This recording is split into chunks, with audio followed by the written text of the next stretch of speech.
to lose my sight about 14 years ago.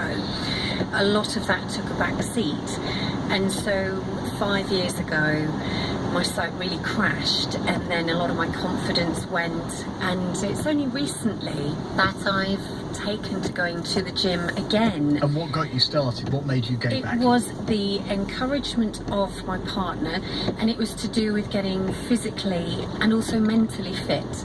And Olaf, what about you? I suppose I started at a slightly different point of being totally inactive, but I did realise when I started to lose my sight in the mid-90s that of course you do a lot more walking around than you think. You know, walking to the shops, walking out around lunchtime, and I didn't have that anymore. And I also realised because I didn't have that, I was staying in, and the more you stay in, the more you lose your confidence, and so it becomes a vicious circle. And the gym just seemed a really good way of doing both things. It's about a 15-minute walk away, so a bit of exercise there and back. And in fact, that's your first tip, isn't it? Choose somewhere near where you live. Absolutely, and you know, plan your route. Make sure it's easy, accessible, not stressful. Now, Rachel, we perhaps gave the impression that in that programme a little bit that gyms were a forbidding place. You disagree with that? Oh, very much so. I would have considered myself once upon a time to be in the camp of all gyms aren't for me. They seem intimidating, and they've been anything but. And from the word go, the staff have been phenomenally welcoming, but not just them, it's also been the other gym users, and it's a very uplifting, positive, chatty environment. There's always music and a tremendous energy. What about you and music, Olaf? The standard background music in the gym is good. It just, you know, keeps me moving forward and it helps. I think where it does become difficult is sometimes you'll get somebody who'll turn the volume up, and you then do discover how much you rely on hearing the normal gym sounds for finding your way around.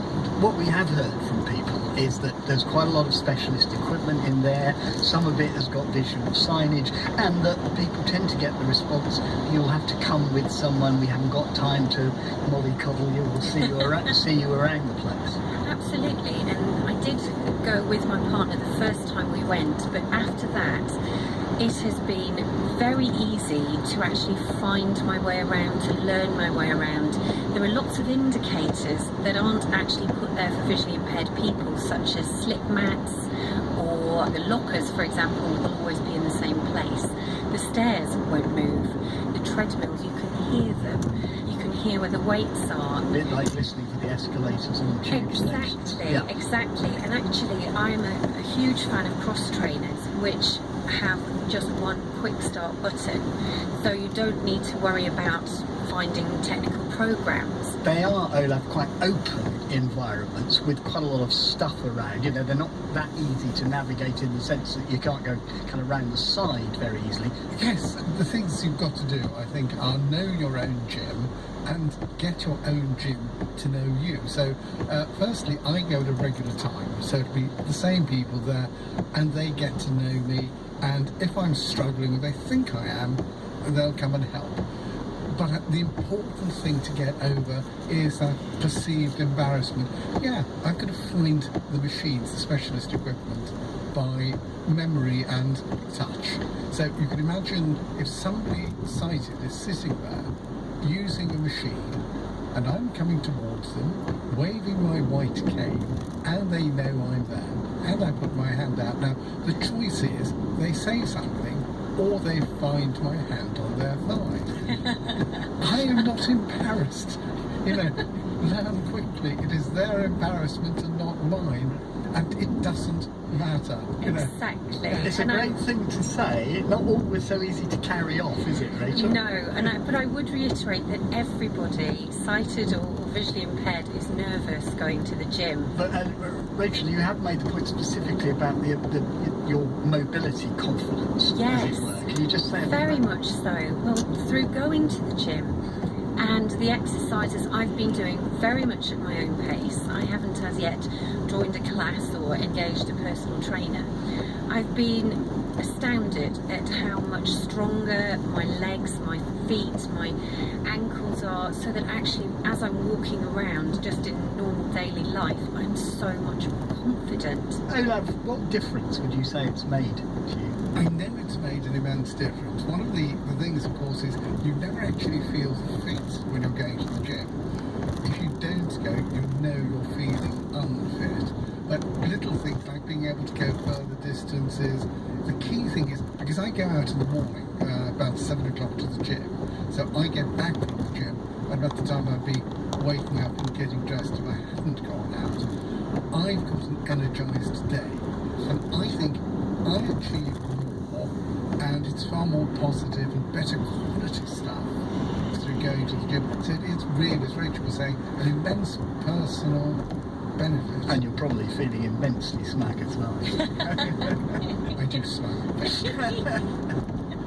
Olaf Aronson and Rachel Bowden. But we've had an equally positive response from those of you who prefer your exercise out in the good fresh air. On that same fitness discussion, I was going on about the virtues of the tandem as a great way to get fit if you're blind, but saying we didn't know of any buddying schemes which could directly match up sighted riders on the front with visually impaired pedallers on the back. Well, we know about them now. You gave us several examples. John Simpson told us about a scheme in Cambridge where this is happening. It's run by the local voluntary organisation Campsite, and apparently they'll have a dozen or so pairs riding from London to Cambridge in July. And there's another thriving tandem group which we've heard about. Tom Walker went out to see them in action over the weekend. The tandem rider set off from Bury in Greater Manchester at 9:30 this morning, and I'm expecting them any minute now here in Hebden Bridge for lunch. It will have taken them around 2.5 hours. It's a 25-mile journey, and I think it's fair to say it's no mean undertaking by any stretch of the imagination. Okay, we're at the Watergate Cafe. I'll go on the bike somewhere. First to arrive was club chairman and keen cyclist Martin Conway. Once his front rider James had parked the tandem, they went into a cafe for lunch.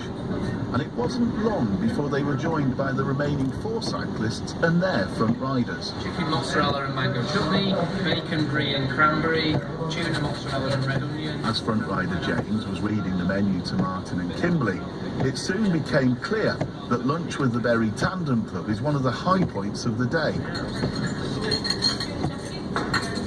But there is, of course, a serious side to this as well.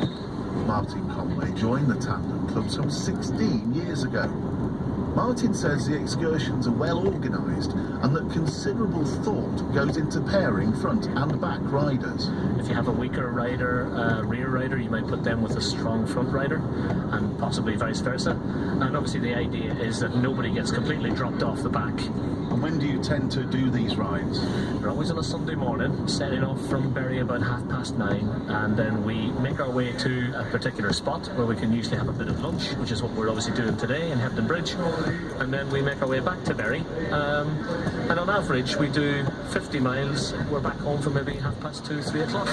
Riding a tandem's it's a totally different experience from riding a solo bike, so you're very much trusting your front riders, a huge element of trust. One of the newer members of the club is Kimberly Hargreaves. I've not always had a visual impairment. I was registered when I was about 19, 20, and I wanted to do something to keep fit, so I did a bit of research on the internet, found out about the Tandem Club, and yeah, I've been riding ever since. It's brilliant experience. It gives you a sense of freedom, independence, which, you know, is something that, you know, some visually impaired people struggle with, but like I say, it is very exhilarating, especially when you're going down some hills, and we do some speed as well. It is yeah, it's a brilliant experience. Laura Whittaker is also relatively new to the club. Laura appreciates the exercise and the chance to keep fit, but she also likes her front rider to describe the scenery they're passing. I always ask my front riders, I'll say, oh, can you just tell me where we are now? And so I've been with Mark today, and we were passing Rosendale, I think. That's where he's from, where he was born, so he was telling me a bit about that. I do like that. I like when they say, oh, we're here, we're there, and this nice scenery, or we're going busy roads, or just be careful, or yeah, I like that they talk to me about that. That's nice. Now, I have to confess that I've been personally petrified about the thought of riding on the back of a tandem, even with the most experienced of front riders. Club chairman Martin Conway is aware of the dangers, but keen to put them into perspective. I think life for anybody who's visually impaired is dangerous, and increasingly so these days. So, you know, while you have to assess risk, you have to also take risk in order to live life. But having said that, I'm more aware of it recently because we've had a couple of accidents recently. But despite that, Martin says his main priority is to recruit more visually impaired members. People like Kimberly and Laura, who feel they have benefited enormously from their involvement with the club. Yeah, I've met some fantastic people. It's a social experience. Yeah, I've met some really, really nice people. They're so nice and friendly. They really do look after you, and you just have really good conversations about your family, about what you like. That's lunch over with, and we've emerged from the cafe into rain. The cyclists are about to set off to Bury. Heather with her front rider Wayne are in front, followed by Martin and his front rider James. They're hardy souls, and they're going to be drenched by the time they get back. Right guys, so we're going to head back to the workshop, usual route back up through Todmorden. Alright, it's going to be good. Warm rain all the way home. You alright? Yeah. 1, 2, 3, go. Right, good luck, chaps. Tom Walker in Hebden Bridge. And finally, it was Mike Lambert's musings on the dilemmas he faced filling in forms to get employment benefit, which has also got you writing and emailing. Here's just a flavour of what he said. On the one hand, there's the strong, resourceful part of me that rushes to answer, yes I can, to every question, even when it's untrue and obviously not in my best interest to do so.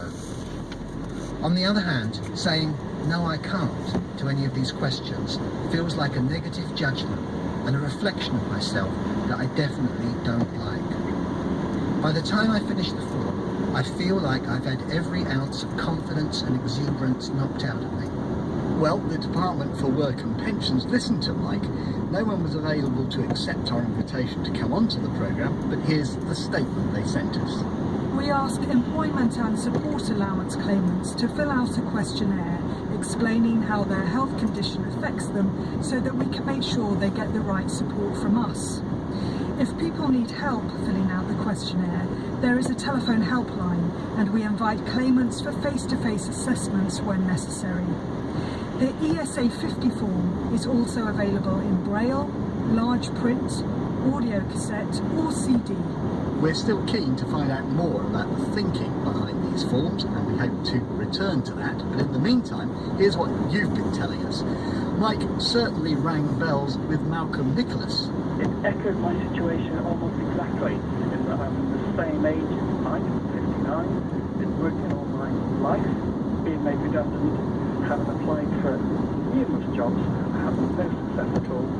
Went for employment support allowance. What was it about the questions which you found difficult, which you felt were inappropriate? The first question asks, are you able to walk around without problems? And in essence the answer is yes, I can, because I can walk. But like Mike, when you then think about it, actually the answer's got to be no. Then another question was to do with communication. Am I able to write and pick up a pen? Well, the answer is no, or it varies in the situation. So there's a number of places where I would say it varies. Then I gave examples of why I felt that I was unable to fulfil what the question was asking. You've got some disability forms coming up, I think, in the near future. What's your attitude to those? Yes, I'm currently receiving disability living allowance, and the last 18 months I've been advised that I will be moved off that onto personal independence. And that has similar sort of questions. For example, a simple one on that one is to deal with feeding yourself. Are you able to feed yourself? Yes, I can. But it's the problems of finding the food on the plate and being able to find the food and face to cook it. It's rather bizarre, and again the forms don't seem to have the relevance for a visually impaired person. Joanne Pass also said Mike had given her a sense of deja vu of the time shortly after she lost her sight when she'd had to apply for benefit. She told us the forms really forced home the fact that she was no longer able to do some ordinary everyday things, making her feel incapable and hopeless. And then there's Agnes. Part of her job is to advise and help people fill in these forms for a Birmingham charity.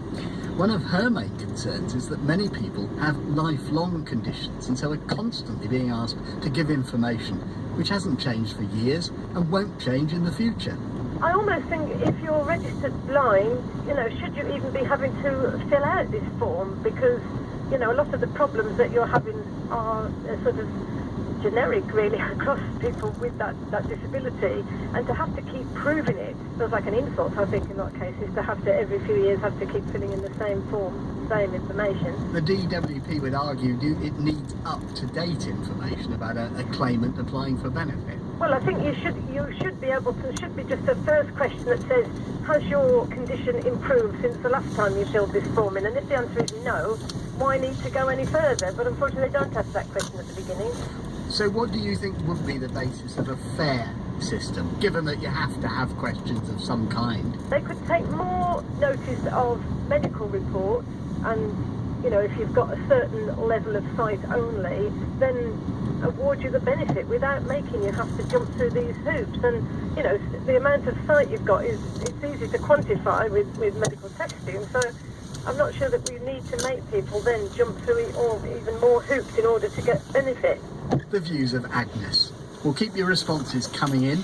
I do hope it's clear from today's programme we take them very seriously. You can call our action line on 0800 044 044 for 24 hours after the programme, and please leave a contact if you'd like us to get back to you, or you can email intouch@bbc.co.uk